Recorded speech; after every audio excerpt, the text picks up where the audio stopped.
Bab 1294. Tracy menatap Naomi seperti orang yang cemas.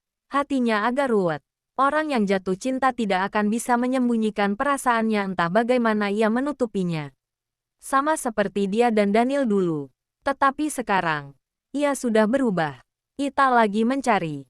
Tak lagi berinisiatif, bahkan ketika Daniel mendekatinya. Ia akan melangkah mundur.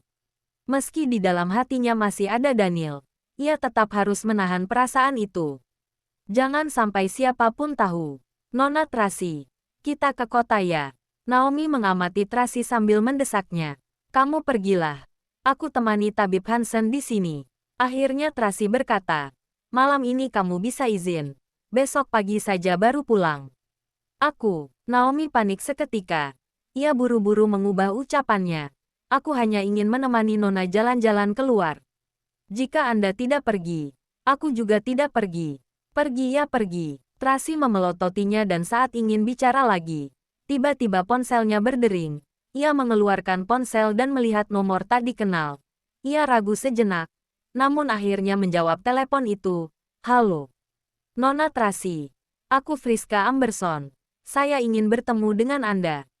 Apa bisa? Suara yang lembut dan enak didengar ini terdengar ramah. Entah kenapa Tracy tak merasa kesal dengan Friska. Secara logika, dia pernah bertemu Victoria Garcia yang penuh kemunafikan. Tracy yang sekarang memperlakukan orang dengan waspada dan dapat mengenali orang secara naluriah. Tetapi sejak pertama kali bertemu Friska, ia merasa wanita ini berbeda dengan para wanita yang dikenalinya sebelumnya. Kenapa kamu bisa tahu nomorku? Tracy balik bertanya. Jika aku ingin tahu, pasti bisa tahu. Friska berkata sambil tersenyum. Waktu itu kita bertemu di acara keluarga kerajaan Paris. Kesanmu sangat dalam bagiku. Aku rasa Anda juga tidak melupakanku kan? Ketika mendengar ucapannya, Tracy memincingkan matanya. Wanita hebat. Begitu cepat mengetahui identitasnya dan langsung datang mencarinya. Tentu saja. Tidak lupa. Dengan cepat, Tracy menenangkan hatinya dan menjawab sambil tersenyum. Aku masih belum sempat berterima kasih padamu karena telah meminjamkanku pakaian renang. Malam ini pukul 8 ketemu di restoran Silver. Apa bisa? Friska mengundangnya. Bisa. Tracy dengan senang hati menanggapi. Rasa penasarannya terpanggil. Dia sangat ingin tahu tujuan Friska mencarinya. Sampai jumpa malam nanti. Friska menutup telepon. Tracy memegang ponsel. Keningnya sedikit mengernyit. Tatapan matanya ruwet. Naomi bertanya kebingungan. Waktu itu di istana kerajaan, kita menyembunyikan identitas dengan baik. Hanya Duke, Presdir Daniel dan Direktur Matthew yang tahu. Kenapa dia bisa mengenali Nona? Seperti yang ia katakan. Jika ingin tahu, ia bisa saja tahu. Tracy berkata dengan datar. Keluarga Amberson telah berkembang pesat dalam beberapa tahun ini. Mereka bukanlah keluarga yang bisa diremehkan dalam dunia bisnis. Bukan hal yang tak mungkin jika ia memberi sedikit keuntungan dan membujuk Direktur Matthew. Tetapi, untuk apa ia mencari Anda? Naomi mengernyitkan kening. Jangan-jangan ia ingin menantang secara langsung. Tracy tersenyum.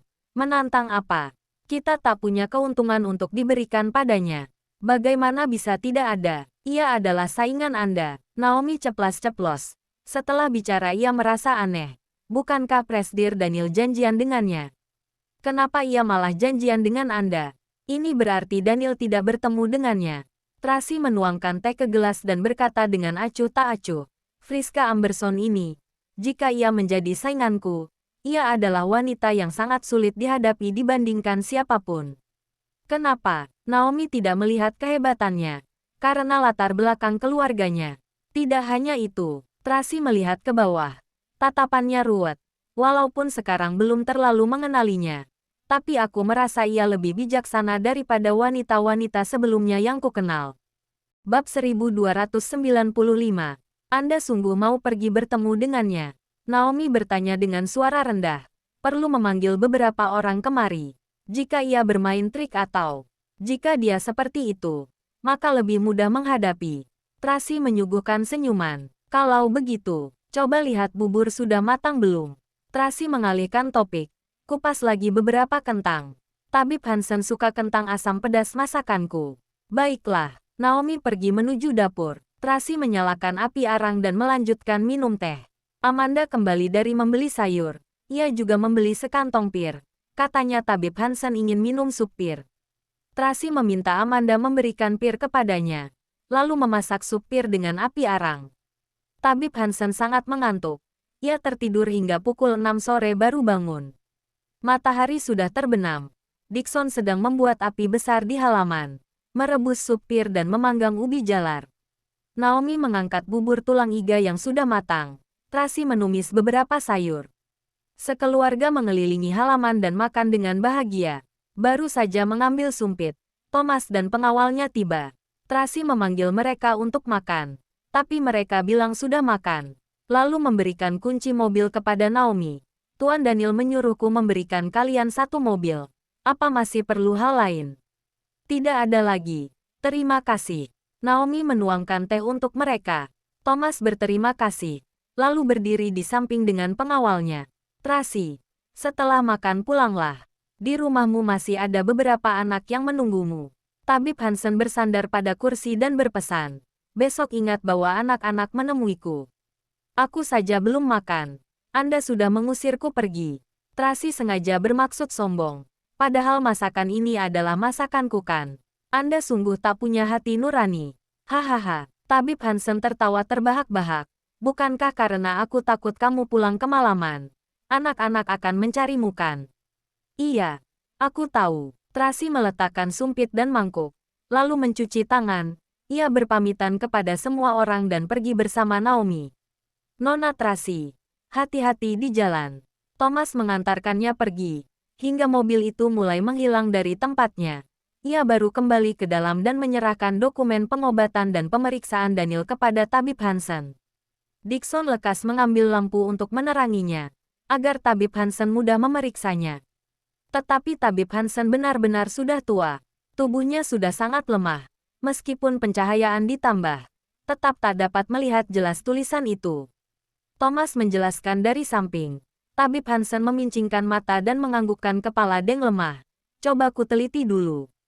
Naomi menyetir mobil membawa Tracy menuju restoran Silver di kota. Dulu, ketika Tracy berpacaran dengan Stanley, dia sangat suka makan di restoran ini. Selain itu, restoran Silver berada di seberang gedung grup Wollens. Ketika Tracy bekerja di sana, ia dan Daniel juga sering makan di sini. Hari ini Friska telah memesan seluruh restoran itu.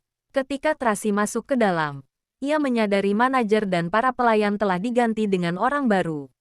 4 orang pengawal menjaga di pintu. Di dalam restoran ada 1 pengawal yang berada di setiap 3 langkah. Benar-benar megah. Friska duduk di samping jendela. Ia sedang menelepon berbicara menggunakan bahasa Korea. Pengawal melapor kepadanya bahwa Tracy telah tiba. Ia lekas menutup telepon dan berdiri menyambutnya. Nona Tracy, kita bertemu lagi. Penuh hormat dan rendah hati. Kita sungguh berjodoh. Tracy memandangnya sambil tersenyum. Iya, Friska menganggukkan kepala. Silahkan. Kedua orang itu duduk. Friska menyadari Tracy hanya membawa 1 orang pengawal. Ia lekas meminta pengawal lain mundur. Menyisakan 2 pengawal berdiri di belakangnya. Setelah itu Friska juga meminta maaf kepada Tracy. Maaf, ayahku yang mengaturnya. Tidak apa, aku paham. Tracy menggunakan tisu basah mengelap tangannya. Kapan Nona Friska tiba di kota Bunaken? Baru pagi ini. Ketika Friska bicara, matanya tak lepas dari wajah Tracy. Ia sungguh-sungguh mengagumi Tracy. Nona Tracy, melihat aslinya sungguh cantik. Bab 1296. Lebih cantik dari foto kan? Tracy tahu sebelum Friska bertemu dengannya. Seharusnya dia sudah pernah memeriksa latar belakangnya. Maaf. Friska mengajukan permintaan maaf. Aku bukan bermaksud ingin menyelidikimu. Hanya saja aku penasaran dengan wanita di Paris waktu itu. Jadi aku meminta orang memeriksanya dan mengetahui Anda tanpa sengaja. Makanya, orang yang mengetahui identitasku hanya sedikit. Tracy menyesap seteguk teh dan berkata dengan tenang. Nona Friska begitu mudah mengetahui identitasku. Benar-benar tidak mudah ya. Ini, raut wajah Friska menegang sesaat. Lalu ia meminta maaf lagi. Aku tidak ada niat buruk, hanya penasaran. Semoga Nona Tracy tidak salah paham. Tracy tersenyum dan menatap. Nona Friska mencariku bukan untuk mentraktirku minum teh saja kan? Aku hanya ingin berteman dengan Nona Tracy. Friska mengangkat teh bersulang kepada Tracy. Nona Friska bisa langsung berterus terang. Tracy melirik jam di tangannya. Karena Nona Tracy sedang buru-buru, maka aku langsung berterus terang saja. Friska meletakkan teh dan membuat gestur tangan. Kedua pengawal lekas mengeluarkan sekotak perak. Begitu kotak itu terbuka, di dalamnya ada sebuah dokumen. Ini adalah kontrak kerja sama proyek Stadion Paris. Ada orang yang mengundangku untuk menggantikan posisi sahammu. Friska memandangnya sambil tersenyum dan berkata dengan penuh arti. Walaupun keluarga Amberson kami bermaksud memperluas bisnis keluarga dan aku sangat tertarik dengan proyek ini, tapi aku tidak suka merebutnya. Jadi aku ingin bertanya pada Nona Tracy, bagaimana menurutmu mengenai kerjasama ini? Mata Tracy melihat ke arah bawah. Keningnya agak berkerut. Sungguh sebuah kalimat bermakna ganda. Jika Nona Tracy ingin melanjutkan proyek ini, aku akan menolaknya dengan sopan. Jika Nona Tracy seperti yang mereka katakan, berencana untuk mundur, maka aku berencana untuk berpartisipasi. Friska menuangkan segelas teh untuk Tracy dengan elegan. Semuanya diputuskan oleh Nona Tracy. Tracy menatap gelas teh itu. Dia tak bicara. Tentu saja ia tahu maksud Friska. Pertanyaan ini motif tersirat lain. Wanita ini, baik dari pola pikir dan otaknya, benar-benar beratus kali lipat lebih baik daripada wanita-wanita yang pernah ditemuinya itu. Nona Tracy, Friska sedang menunggu jawaban Tracy. Entah aku melanjutkan proyek ini atau tidak, tidaklah penting. Tracy mengambil gelas teh itu dan berkata dengan acuh tak acuh. Aku belum mengundurkan diri. Sudah ada orang yang tak sabar menggantikan posisiku. Tindakan ini benar-benar menyebalkan. Ucapan sederhana ini membuat Friska terkejut.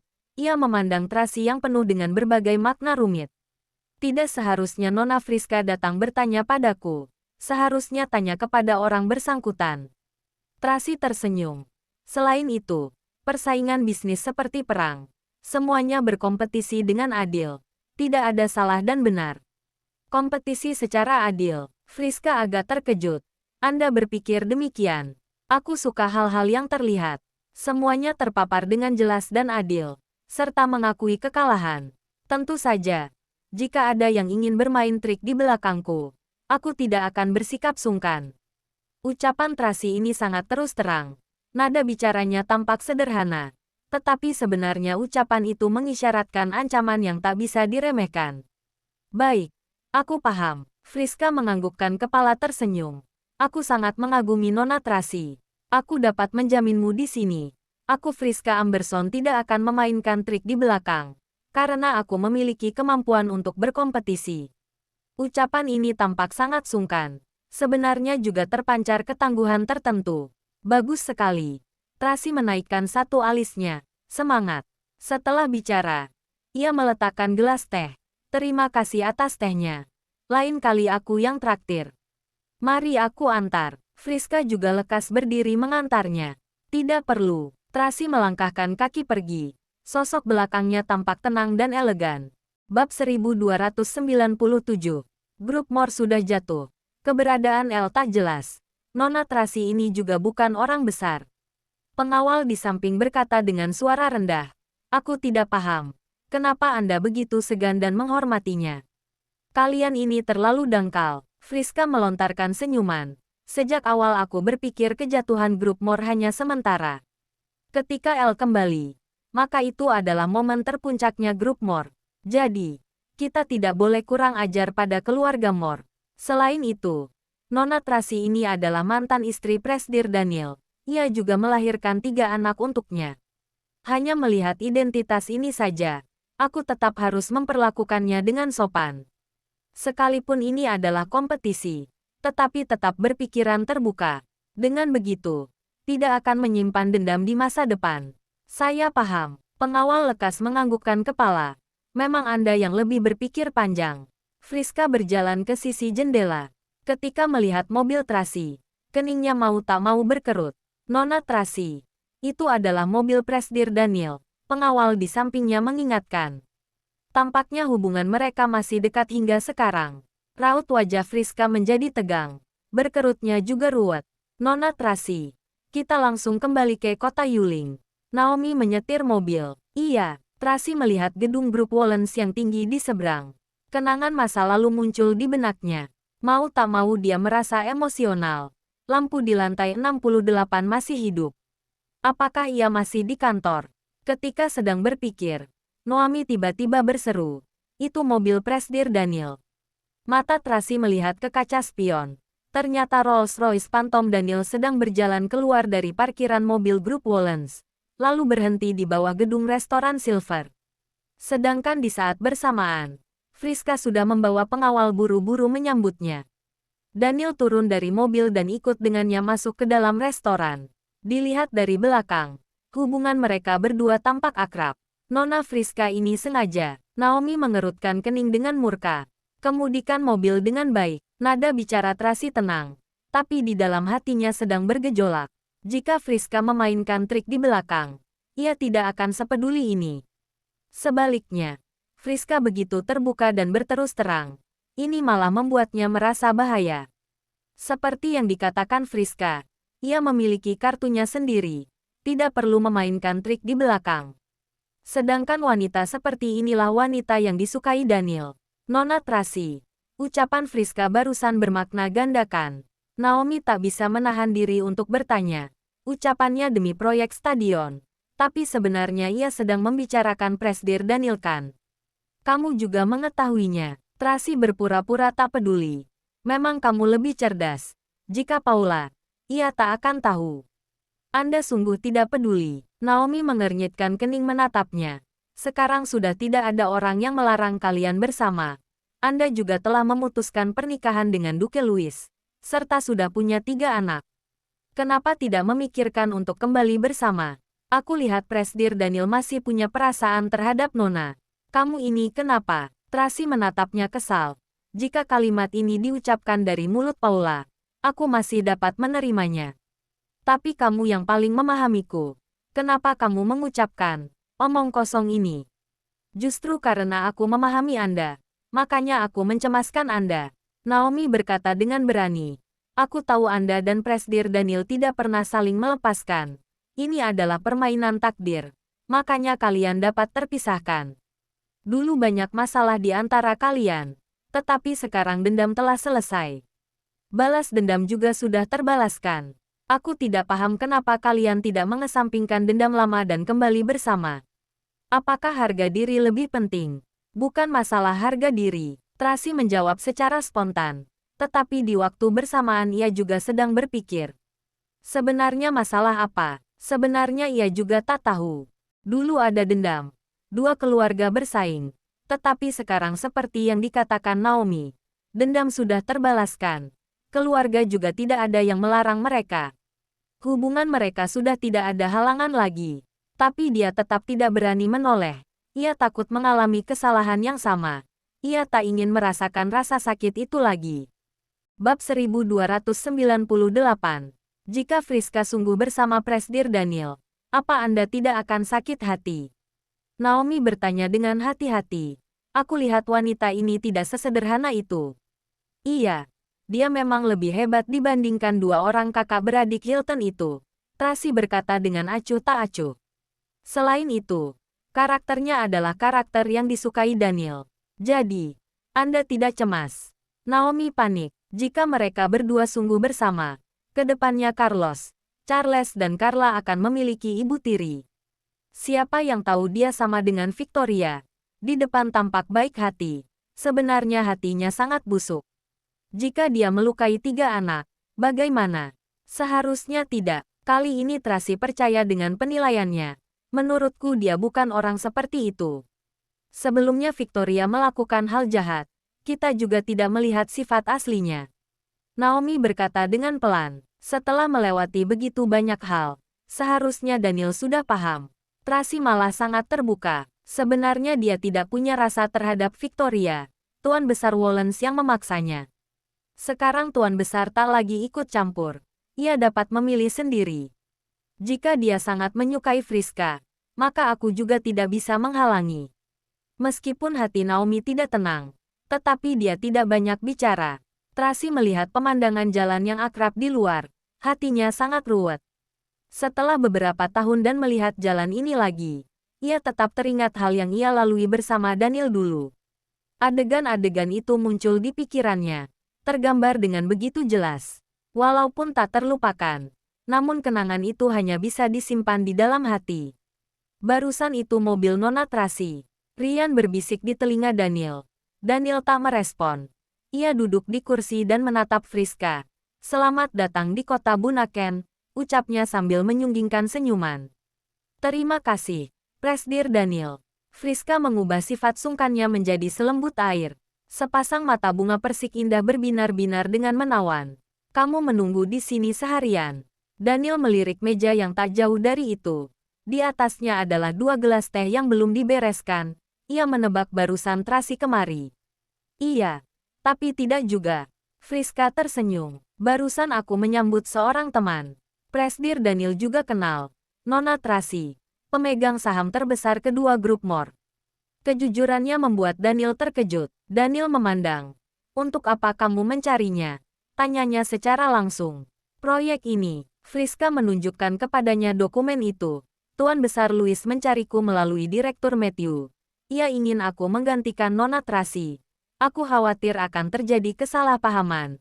Jadi aku bertemu dengannya untuk bertanya secara langsung. Apa katanya? Daniel sangat penasaran. Ia bilang, ia kesal dengan tindakan pihak sana yang sudah mencari penggantinya. Padahal ia belum mundur. Friska tersenyum.